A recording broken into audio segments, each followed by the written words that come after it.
She hugged a stranger to avoid her ex. She didn't know he was a single millionaire who'd fall for her. The moment Sarah saw Marcus walking toward her in the crowded Manhattan bookstore, her heart stopped. 3 years. It had been 3 years since she'd fled their apartment with nothing but a suitcase and her shattered dignity. 3 years since she'd discovered the engagement ring he'd bought wasn't for her, but for her best friend. 3 years of rebuilding herself piece by piece. And now here he was, with that same confident stride that once made her weak and now made her sick. Without thinking, Sarah spun around and threw her arms around the nearest person, a tall man in a worn leather jacket who'd been quietly reading in the philosophy section. "Please," she whispered desperately against his chest, "just go with it." The stranger stiffened for a moment, then slowly wrapped his arms around her. "Bad breakup?" he murmured, his voice surprisingly gentle. "The worst," Sarah breathed, feeling Marcus getting closer. "Then let's give him a show," the stranger said, and suddenly his embrace felt real, protective, like they'd done this 1,000 times before. But before I continue this incredible story, let me know where you're watching from in the comments below. And if you love stories about unexpected love and second chances, make sure to hit that subscribe button so you never miss an upload. The stranger's name was Daniel Chen, though Sarah wouldn't learn that for another 10 minutes. What she didn't know as she buried her face in his chest was that this quiet man in the bookstore was worth more than the entire city block they stood on. She didn't know he'd built his fortune from nothing, coding in his garage until he'd created software that revolutionized how hospitals manage patient care. She didn't know he came to this bookstore every Saturday, not because he couldn't afford to buy books, but because he loved the smell of old paper and the sound of turning pages. Most importantly, she didn't know that Daniel Chen hadn't let anyone this close to him in 5 years, not since his fiancée had died in a car accident 2 weeks before their wedding. "Sarah?" Marcus's voice cut through her panic. "Is that you?" She felt Daniel's arms tighten around her. "You've got this," he whispered. Then, louder, "Hey babe, you find that poetry book you wanted?" Sarah pulled back slightly, meeting the stranger's eyes for the first time. They were dark brown, kind, with laugh lines that suggested he smiled more than his serious expression let on. He gave her the slightest nod of encouragement. "Not yet," Sarah managed, her voice steadier than she felt. She turned in Daniel's arms, but didn't step away, letting his presence anchor her as she faced her past. "Hello, Marcus." Marcus looked exactly the same. Perfectly styled blonde hair, designer clothes that screamed money he didn't actually have. That smile that used to make her feel special, and now just looked practiced. His eyes flicked between her and Daniel, clearly trying to process the scene. "You look good," Marcus said, though his tone suggested he was surprised by this fact. "I didn't know you were back in the city." "I never left," Sarah replied. "I just stopped going to the places you'd be." An awkward silence stretched between them. Daniel's hand found the small of Sarah's back, a gesture so natural and comforting that for a moment she forgot he was a stranger. "I'm Daniel," he said, extending his free hand to Marcus. "And you are?" "Marcus. Sarah and I we were together." "Ah," Daniel said, his tone suggesting he knew exactly what kind of man Marcus was. "Well, nice to meet you. Sarah's told me so much about you."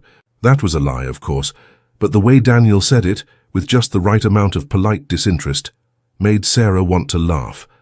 Marcus had always needed to be the most important person in any room. Being dismissed so casually was probably killing him. "I should go," Marcus said stiffly. "Rebecca's waiting in the car." Rebecca, her former best friend, now wearing the ring that Sarah had once thought would be hers. The reminder should have hurt, but standing there in a stranger's protective embrace, all Sarah felt was relief. After Marcus left, Sarah expected Daniel to immediately step away, maybe make an awkward joke and disappear. Instead, he studied her with those serious brown eyes. "You okay?" he asked. "I should be asking you that," Sarah said, suddenly aware of what she'd done. "I'm so sorry. I just saw him and panicked, and you were there and—" "It's fine," Daniel interrupted. "We've all been there. Bad breakup?" Sarah laughed, but it came out bitter. "He cheated with my best friend. I found out when I came home early from a business trip and found them together, in our bed, with the engagement ring he'd bought sitting on the nightstand. Daniel winced. That's impressively terrible. The best part? They tried to convince me it was fate, that they couldn't help falling in love, that I should be happy for them. Sarah shook her head. I haven't seen him since I moved out. 3 years of successfully avoiding him, and then today you hugged a stranger in a bookstore, Daniel finished, which, as far as coping mechanisms go, is pretty harmless. Sarah really looked at him then. He wasn't conventionally handsome like Marcus. His nose had clearly been broken at least once, and he needed a haircut. But there was something solid about him, something real. His leather jacket was expensive but worn. His jeans faded from actual wear rather than designer distressing. He looked like someone who fixed his own car and knew how to cook more than cereal. Can I buy you a coffee? Sarah asked impulsively. To say thank you? And sorry? Daniel glanced at his watch, a simple digital thing that looked like it had survived a war zone. I have about an hour before my next meeting. Sure. They went to a tiny cafe around the corner, the kind of place that still had mismatched chairs and served coffee in actual mugs. Sarah expected awkwardness, but conversation flowed surprisingly easy.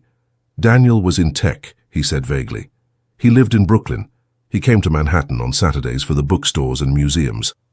What about you? He asked, wrapping his hands around his coffee mug. I'm a graphic designer, Sarah said. Freelance, mostly. I design book covers, actually. Romance novels, mainly, which is ironic considering my spectacular failure at it in real life. One bad relationship doesn't make you a failure, Daniel said quietly. It makes you human. Something in his tone made Sarah look at him more closely. There was a sadness there, buried deep but unmistakable. She recognized it because she saw it in her own mirror every morning. Speaking from experience? She asked gently. Daniel was quiet for a long moment. My fiancée died 5 years ago, he said finally. Car accident. 2 weeks before our wedding. Sarah's heart clenched. I'm so sorry. It's okay. I mean, it's not okay. It'll never be okay, but I'm okay, if that makes sense. It does, Sarah said. And it did. It was exactly how she felt about Marcus and Rebecca. Not okay with what happened, but okay despite it. They sat in comfortable silence for a moment, two wounded people recognizing each other across a small cafe table. This is probably weird to say, Daniel said eventually, but this is the best Saturday I've had in a long time, and all I did was get hugged by a stranger in a bookstore. Sarah laughed, a real laugh this time. Well, if you ever need to return the favor, you know, if you see your ex somewhere and need an emergency fake girlfriend, I'm your girl. I'll keep that in mind, Daniel said, smiling. It transformed his whole face, making him look younger, lighter. Though I should warn you, my ex situations are pretty limited. Hard to run into someone who's... Right. Sorry. No, it's actually nice. To talk about her without someone looking at me like I'm about to break. He paused. Is it weird that I want to see you again? Not as an emergency hug provider, but actually see you. Sarah's heart did a little skip. It's a little weird, she admitted, but good weird. I'd like that. They exchanged numbers, real ones this time, Daniel noted with a smile. He had to leave for his meeting, something about investors that he brushed off as boring. Sarah watched him go, this stranger who'd played her boyfriend for 5 minutes and somehow made her feel safer than Marcus ever had in 3 years. What followed was the most unusual courtship Sarah had ever experienced. Daniel, she discovered, was brilliant and funny and surprisingly tender. He texted her pictures of books he thought she'd like. He sent her terrible philosophy jokes that made her groan and smile at the same time. He showed up at her apartment with soup when she mentioned she had a cold. But he was also clearly holding back. He never invited her to his place, always insisting on picking her up or meeting somewhere. He was vague about his work, saying only that he worked with computers and changing the subject whenever she pressed. He paid for everything but did it so subtly she barely noticed. Cash at coffee shops, tickets already purchased for museums, restaurants where the check never seemed to come to the table. Are you in the mob? Sarah asked one night, 3 weeks into whatever they were doing. They were walking through Central Park after dinner, Daniel's hand warm in hers. He laughed, genuinely surprised. What? You're secretive about work. You always have cash. You know every restaurant owner in the city by name. I'm just saying, it's a little suspicious. I promise I'm not in the mob, Daniel said, still chuckling. I'm just private, about work stuff. Okay, but if I end up on the news as woman dies in mob crossfire, I'm haunting you. Deal, Daniel said, pulling her closer. Though I should mention, ghosts probably can't collect on that threat. It was easy with him, Sarah realized. Easy in a way it had never been with Marcus. She didn't have to perform or pretend or be anything other than herself. Daniel laughed at her weird jokes, listened to her ramble about color theory, held her when she cried during sad movies without making her feel weak. The first time he kissed her, really kissed her, not the casual pecks they'd shared, was in the same bookstore where they'd met. They were in the poetry section, arguing about whether Rupi Kaur was overrated, when he just stopped mid-sentence and looked at her. What? Sarah asked, suddenly self-conscious. Nothing. You're beautiful when you're passionate about something. Before she could respond, he was kissing her, one hand tangled in her hair, the other pulling her close. It was nothing like Marcus's practiced moves.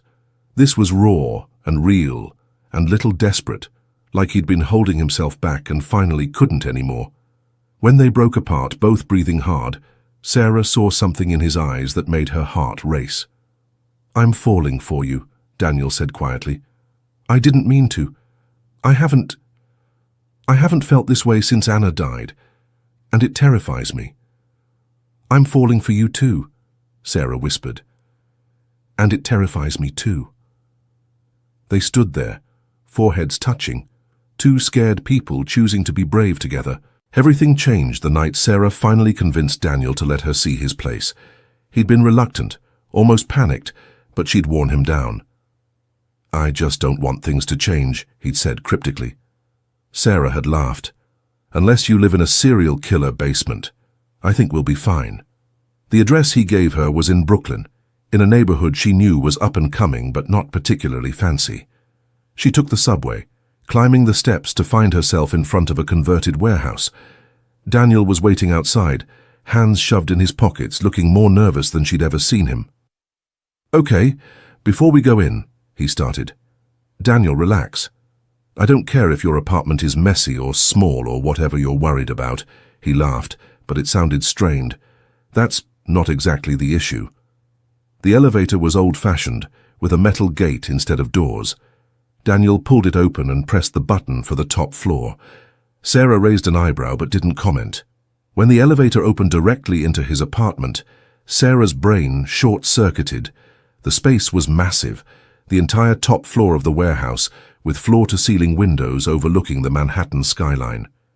The decor was minimal but clearly expensive, all clean lines and perfect lighting. A kitchen that belonged in a magazine.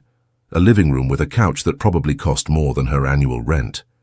Daniel, she said slowly, what do you actually do? He rubbed the back of his neck. A gesture she'd learned meant he was uncomfortable. I told you. Tech stuff. This is not tech stuff money. This is, I invented Google money. I didn't invent Google, he said.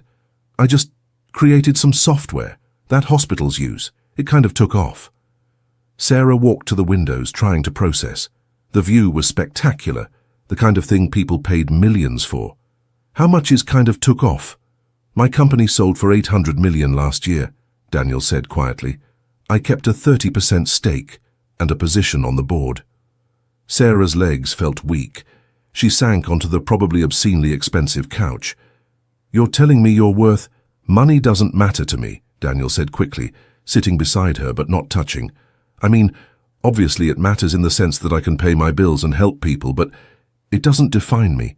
It doesn't make me happy. It's just numbers in an account. Why didn't you tell me? Sarah asked, hurt creeping into her voice. Did you think I was after your money? That I was some kind of gold digger? No, Daniel said firmly. God, no, it's the opposite. You're the first person in years who's seen me as just me. Not Daniel Chen, the tech millionaire, not the tragic widower with more money than sense. Just Daniel, who reads philosophy and makes bad jokes and apparently hugs strangers in bookstores. Sarah looked at him, really looked at him. He was still the same man who brought her soup when she was sick, who texted her pictures of dogs he saw on the street because he knew they made her smile, who held her like she was precious, but kissed her like he was drowning. "I get it," she said finally. "I do. But Daniel, did you really think I'd care?" "My money killed my last relationship," he said quietly. "Not Anna. She knew me before any of this. But after she died, I tried dating a few times. It always went the same way. They'd find out about the money and everything changed. Suddenly they were different people, planning vacations I hadn't offered, hinting about jewelry I hadn't bought. One woman actually brought me a business proposal on our third date. That's horrible. The worst part was never knowing if they actually liked me or just the idea of me, the grieving millionaire they could fix and fund their dreams with." He finally looked at her. "Then I met you, and you didn't want anything from me except coffee and bad philosophy jokes. Do you know how rare that is?" Sarah's heart ached for him. She knew what it was like to have trust broken, to question everyone's motives. "So you decided to just hide it?" "I was going to tell you. I've been trying to figure out how for weeks. I wanted a little more time of being just Daniel." "You're still just Daniel," Sarah said, taking his hand. "You're just Daniel with a really nice apartment and apparently a lot of zeros in your bank account. But you're still the guy who held me while I had a panic attack in a bookstore. Still the guy who watches terrible reality TV with me and pretends he's not invested. Still the guy who somehow makes me feel safe and terrified at the same time." Daniel squeezed her hand. "Really? Really? Though I do have one condition." "Anything. You have to let me pay for coffee sometimes. I have my pride." Daniel laughed, pulling her into his arms. "Deal. Though I should warn you, I'm very sneaky. I might slip the barista a 20 when you're not looking." "I'll hip-check you out of the way if I have to," Sarah warned, settling against his chest. They sat in comfortable silence, city lights twinkling below them. Sarah thought about how strange life was. 6 weeks ago she'd been successfully avoiding her past, convinced she was better off alone. Now she was sitting in a penthouse with a millionaire who'd started as her emergency fake boyfriend and become something real. "Can I tell you something?" Daniel said quietly. "Another secret. Are you sure my heart can take it? This is a good one, I promise." He paused. "The day we met, I'd been standing in that bookstore for an hour, trying to work up the courage to talk to you." Sarah sat up, staring at him. "What? You'd been in the fiction section, completely absorbed in a book. You were biting your lip while you read, and you kept making these little expressions like you were having a conversation with the characters. I'd never seen anyone read like that, like the book was alive and only you could hear it. I kept trying to think of something clever to say, some excuse to start a conversation. Then you suddenly sprinted across the store and threw yourself at me." Sarah covered her face with her hands. "Oh my God, you must have thought I was insane." "I thought it was the universe giving me a push," Daniel said, gently pulling her hands away. "I'd been standing there like an idiot, trying to figure out how to talk to the beautiful woman in the fiction section, and then suddenly she was in my arms. It felt like fate." "You believe in fate?" Sarah asked, surprised. "I didn't. Anna's death pretty much killed any belief I had in a benevolent universe. But then you crashed into me, literally, and, I don't know, maybe the universe isn't completely random after all." Sarah kissed him then, pouring everything she felt into it, gratitude for his honesty, understanding for his fears, and something deeper that she wasn't quite ready to name. "I have a confession too," she said when they broke apart. "I've been falling for you since that first coffee. When you said being human wasn't a failure. No one had ever... Marcus always made me feel like I had to be perfect. Like any flaw was a personal failing. You made me feel like being broken was okay. Like maybe it even made me more interesting." "You're not broken," Daniel said firmly. "You're healing. There's a difference." "So are you," Sarah pointed out. "Maybe that's why this works. We understand each other's cracks." They talked until dawn, sharing stories they'd been too scared to tell before. Daniel told her about Anna, how they'd met in college, how she'd pushed him to pursue his dreams, how she'd been driving to the wedding venue to check on flower arrangements when a drunk driver ran a red light. Sarah told him about the months after Marcus, how she'd had to rebuild not just her life, but her entire sense of self, how she'd stopped believing she deserved love. The worst part wasn't the cheating, Sarah admitted as the sun painted the sky pink and gold. It was how he made me feel like it was my fault. Like if I'd been prettier or funnier or more interesting, he wouldn't have needed someone else. That's bullshit, Daniel said fiercely. You're extraordinary. Marcus was just too stupid to see it. Anna was lucky to have you, Sarah said softly. To be loved like that. It's rare. She used to say I loved too hard, that I didn't know how to do anything halfway. Daniel traced patterns on Sarah's hand. I haven't wanted to love anyone like that again. It hurt too much when I lost her, but then you hugged me in a bookstore, and all my careful walls just crumbled. I'm scared, Sarah admitted. What if I'm not enough? What if you realize I'm just a freelance designer who can barely afford her studio apartment and has trust issues the size of Manhattan? Then you'll be a freelance designer who can barely afford her studio apartment and has trust issues the size of Manhattan, who I'm desperately in love with, Daniel said simply. Sarah's breath caught. You love me? I love you, he confirmed. I love your passion for color theory and your terrible taste in reality TV. I love how you read books like they're alive, and how you always order dessert even when you're full. I love your strength and your vulnerability and the way you make me want to be better than I am. I love you, Sarah Mitchell, and your past and your trust issues and your studio apartment don't change that. Sarah was crying, she realized. Happy tears for the first time in years. I love you too.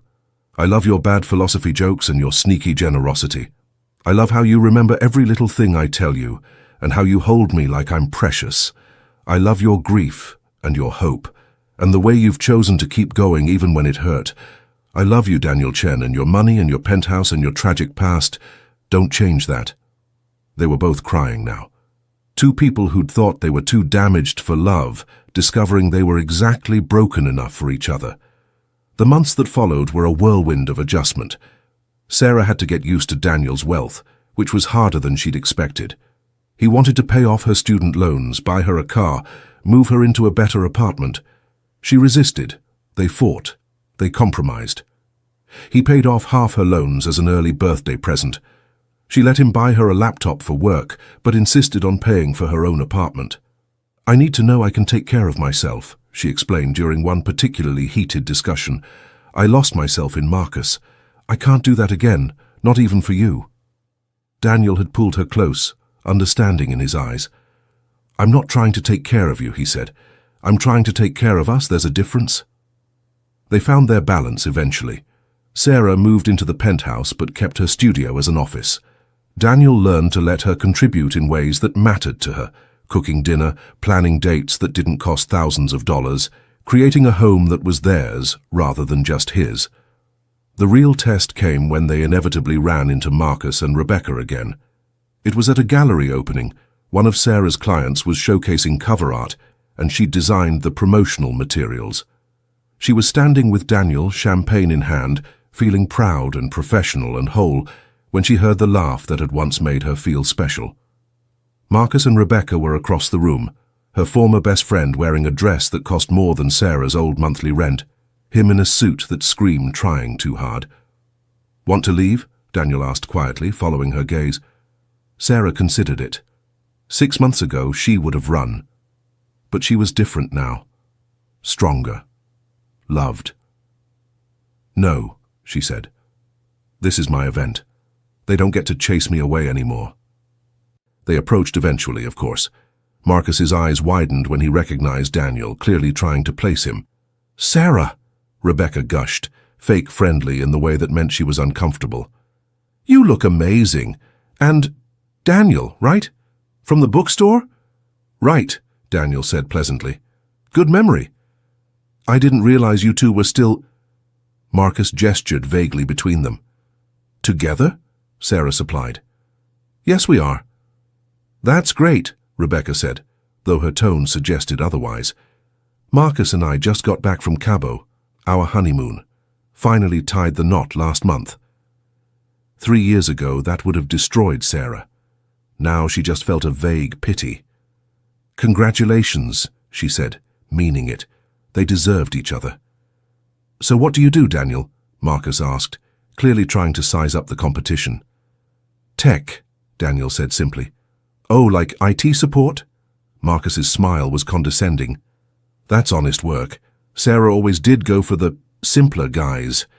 Sarah felt Daniel tense beside her, but before she could say anything, a woman approached their group. Mr. Chen, she said.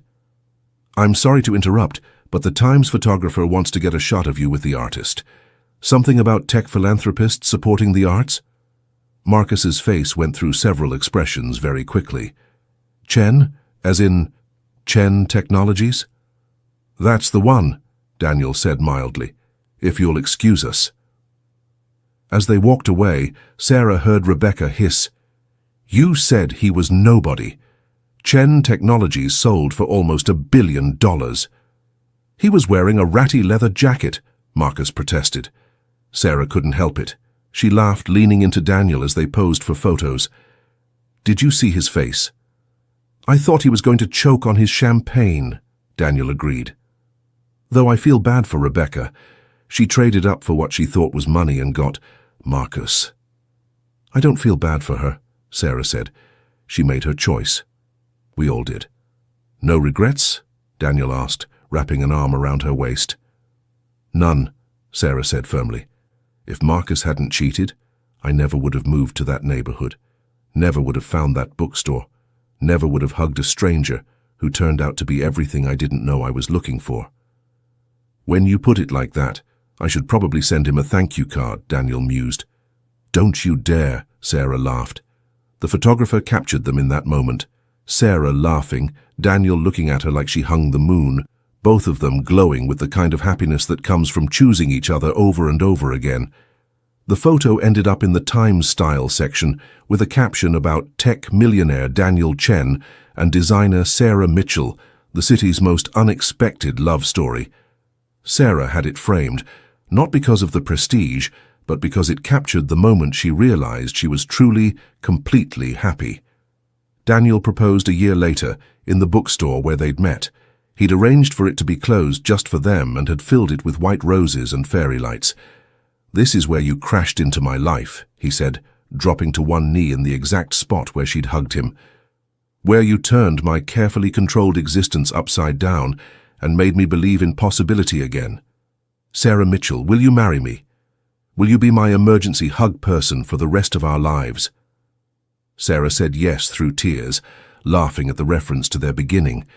The ring was perfect, not huge or flashy like the one Marcus had bought for Rebecca, but unique and thoughtful, with a stone the exact color of the dress she'd worn on their first real date.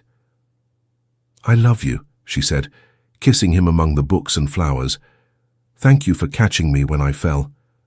Thank you for falling, he replied. I'd been standing still for so long. You made me want to move again. They married the following spring, in a small ceremony in Central Park. Sarah's mother cried. Daniel's sister, who'd flown in from California, welcomed Sarah to the family with fierce hugs and embarrassing stories about Daniel's childhood. Even the weather cooperated, providing the kind of perfect New York day that felt like a blessing. Marcus and Rebecca weren't invited, obviously, but Sarah thought of them briefly as she walked down the aisle. Not with anger or regret, but with something approaching gratitude. Their betrayal had hurt, had nearly broken her, but it had also freed her to become who she was meant to be. It had led her to Daniel, to a love that was deeper and truer than anything she'd known before. Ready? Her mother asked as they reached the altar where Daniel waited, looking handsome and nervous and perfect. I've been ready since a stranger hugged me in a bookstore, Sarah said, and stepped forward into her future. The reception was perfect chaos. Daniel's tech friends mingled with Sarah's artist crowd. Her cousin got drunk and gave a speech about how she'd always known Sarah would marry rich. Daniel's best man told the story of how Daniel had called him after that first bookstore meeting, talking for an hour about the woman who'd hugged him and changed everything. "I hadn't heard him sound that alive in years," the best man said. "Sarah, you didn't just give him a reason to love again. You gave him a reason to live again, and for that, we'll all be forever grateful." There wasn't a dry eye in the garden. As they danced their first dance as husband and wife, Sarah whispered, "No regrets?" "Only one," Daniel said. Sarah pulled back, worried. "What?" "I wish I'd talked to you sooner that day in the bookstore. We could have had an extra hour together." Sarah laughed, relieved. "We have the rest of our lives. I think that's enough time." "Forever wouldn't be enough time with you," Daniel said, spinning her under his arm. "But I'll take what I can get." They honeymooned in Italy, wandering through bookstores and museums, eating too much pasta and gelato, making love in a villa overlooking the Tuscan hills. Sarah had never been to Europe before, and Daniel delighted in showing her everything, seeing it fresh through her eyes. "Is this what our life will be like?" Sarah asked one evening, watching the sunset paint the sky in shades of rose and gold, travel and adventure and ridiculous amounts of happiness. "If you want," Daniel said, "or we can stay home and watch reality TV and order takeout. As long as we're together, I don't care what we do." "Good answer," Sarah said, kissing him, "though I vote for both. Adventure and ordinary, grand gestures and quiet moments. All of it." "All of it," Daniel agreed. They'd been married 2 years when Sarah found out she was pregnant. She'd been feeling sick for a week, attributing it to stress from a big project. Daniel had finally forced her to see a doctor, worried about her health. "Congratulations," the doctor said, smiling. "You're about 6 weeks along." Sarah stared at the test results, mind blank. A baby. They'd talked about kids eventually, but eventually had felt far away, abstract. This was real and immediate and terrifying. She found Daniel in the waiting room, pacing anxiously. He looked up when she entered, concern written across his face. "Well?" he asked. "What did they say? Is everything okay?" "I'm pregnant," Sarah blurted out. Daniel froze. For a horrible moment, Sarah thought he was upset, that this wasn't what he wanted. Then he was across the room, lifting her off her feet, spinning her around while laughing and crying at the same time. "Really?" he asked, setting her down gently. "We're having a baby." "We're having a baby," Sarah confirmed, starting to cry herself. "Are you happy?" "Happy?" Daniel cupped her face in his hands. "Sarah, I'm ecstatic. Terrified, but ecstatic. We're going to be parents. What if I'm terrible at it?" Sarah worried later that night, curled against him in bed. "What if I mess up? What if—" "Hey," Daniel interrupted. "You're going to be an amazing mother. You know how I know." "How?" "Because you're already worried about doing it right. Because you care so much it scares you. Because you have the biggest heart of anyone I've ever met." He placed a hand on her still flat stomach. "This baby is so lucky to have you." "To have us," Sarah corrected. "Though you're going to have to stop buying everything in the baby store. We don't have room for 6 strollers." "I got excited," Daniel defended. "And they all had different features." Sarah laughed, imagining their future, sleepless nights and first steps, birthday parties and bedtime stories. It would be chaos and challenge, and the greatest adventure yet. "I love you," she said.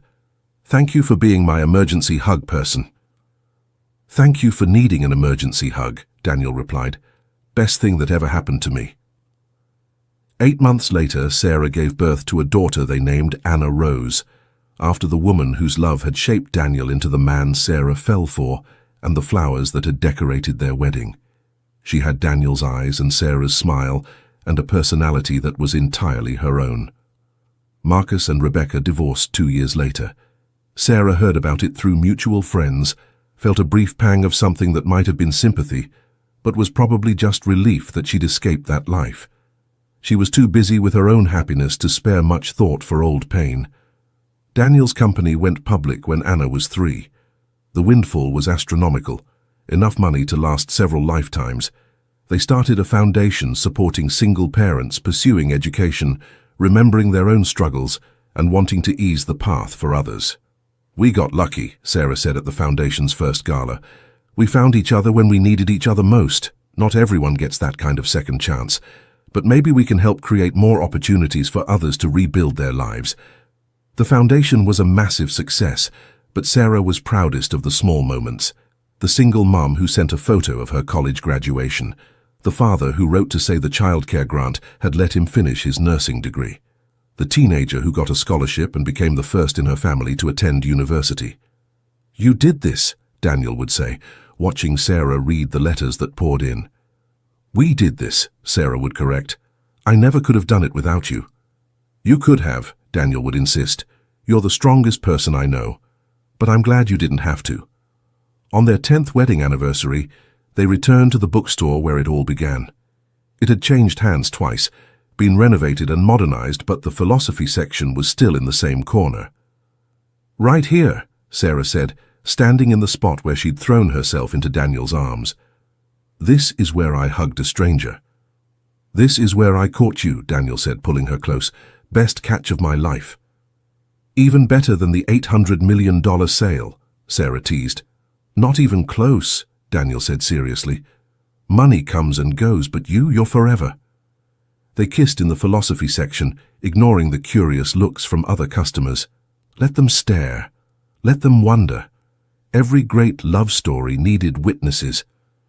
"Do you think Marcus ever figured out what he lost?" Daniel asked as they left the store hand in hand. Sarah considered it. "I don't think Marcus ever really saw me. He saw what he wanted me to be, what would make him look good. He never saw the real me." "His loss was my gain," Daniel said, squeezing her hand, "though I should probably thank him. Without his spectacular failure as a human being, I never would have gotten my emergency hug." Sarah laughed, the sound bright in the afternoon air. "When you put it like that, we should send him a fruit basket or something. How about we just live happily and let that be thanks enough?" "Deal," Sarah agreed. They walked through the city that had brought them together, past the cafe where they'd had their first coffee, the museum where they'd had their first official date, the park where they'd gotten married. New York had been the backdrop to their love story, but they'd written the script themselves, word by word, choice by choice. "Mom, Dad," Anna's voice called out.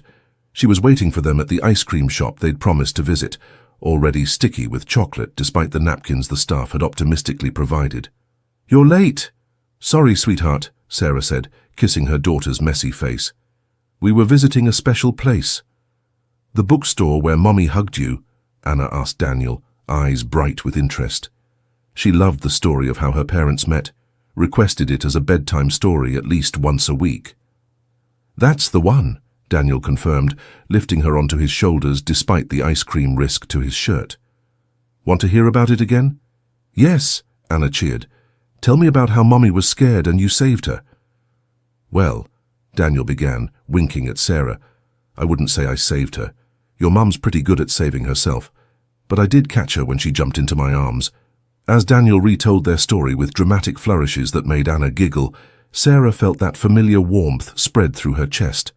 This was her life now, sticky kisses and bedtime stories, a husband who looked at her like she hung the moon, a daughter who believed in fairy tales because she was living in one. The scared girl who'd hugged a stranger in a bookstore would barely recognize the woman she'd become. That Sarah had been running from her past, convinced she was broken beyond repair. This Sarah had learned that sometimes the best things come from the worst moments, that the right person can help you heal without fixing you, that love wasn't about being perfect but about being perfectly matched in your imperfections. "And then, what happened?" Anna asked, even though she knew the story by heart. "Then your mom and I fell in love," Daniel said simply, "and we lived happily ever after." "That's not realistic," Anna informed them seriously. "Mrs. Patterson says happily ever after only happens in stories." Sarah and Daniel exchanged amused looks over their daughter's head. Mrs. Patterson was Anna's pragmatic kindergarten teacher who had opinions about everything from fairy tales to finger painting. "You know what?" Sarah said, kneeling down to Anna's level. "Mrs. Patterson is right. Happily ever after doesn't just happen. You have to work for it every single day. You have to choose to be happy, choose to love each other, even when it's hard." Is it hard? Anna asked, worried. Sometimes, Daniel admitted, joining them at eye level. Sometimes Mommy and I disagree about things. Sometimes we're tired or stressed or grumpy. But we always choose each other. We always choose love. And that's what makes it a real happily ever after. Anna considered this seriously, then nodded. I choose ice cream. A girl after my own heart, Sarah laughed, standing up. Come on, let's get you cleaned up before you become permanently chocolate-flavored. As they walked home together, Anna chattering about school and friends and the unfairness of bedtimes, Sarah caught Daniel's eye. He smiled at her, that same soft smile he'd given her in a bookstore 13 years ago, when she'd been desperate and scared and he'd been exactly what she needed without either of them knowing it. I love you, she mouthed over Anna's head. I love you too, he mouthed back. And in that moment, on an ordinary Tuesday afternoon, covered in their daughter's ice cream fingerprints and surrounded by the noise of the city, Sarah knew that Mrs. Patterson was wrong. Happily ever after did exist. It just looked different than the fairy tale suggested. It looked like choosing each other every day. It looked like building a life together, one moment at a time. It looked like a family walking home through New York City, held together by love and laughter, and the memory of a desperate hug that had changed everything. Tell me again about the hug, Anna demanded as they reached their building. The emergency hug. Well, Sarah began, taking over the storytelling duties, once upon a time there was a girl who needed to escape her past. And as they climbed the stairs to their home, Sarah told their story again, each word a reminder of how far they'd come, how much they'd survived, how beautiful life could be when you were brave enough to fall into the arms of a stranger who turned out to be your destiny. The doorman smiled as they passed, used to the Chen family's storytelling sessions. The neighbors nodded hello, familiar with the sound of Anna's laughter echoing through the halls. This was their life now, ordinary and extraordinary, all at once, built on a foundation of trust and love and the courage to begin again. As Sarah tucked Anna into bed that night, their daughter asked, Mommy, will I have an emergency hug person someday? Sarah smoothed her daughter's hair, so like Daniel's. I hope so, sweetheart. But more importantly, I hope you'll be brave enough to be someone else's emergency hug person when they need it. Like Daddy was for you? Exactly like that, Sarah agreed, kissing her goodnight. She found Daniel in their bedroom, already in bed with his tablet, probably reading philosophy articles that would lead to terrible jokes tomorrow.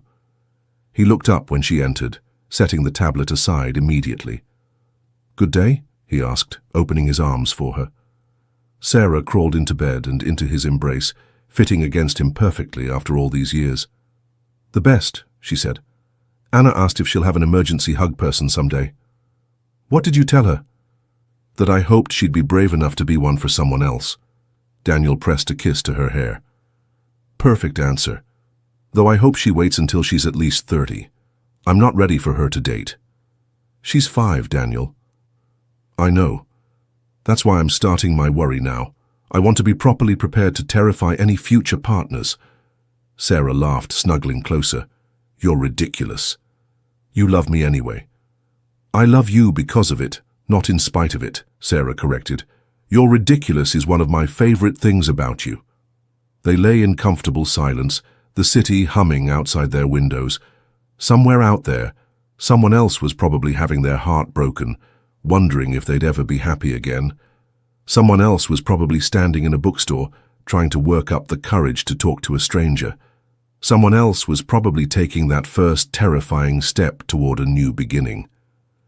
Do you ever wonder what would have happened if you'd hugged someone else that day? Daniel asked quietly. Sarah considered it.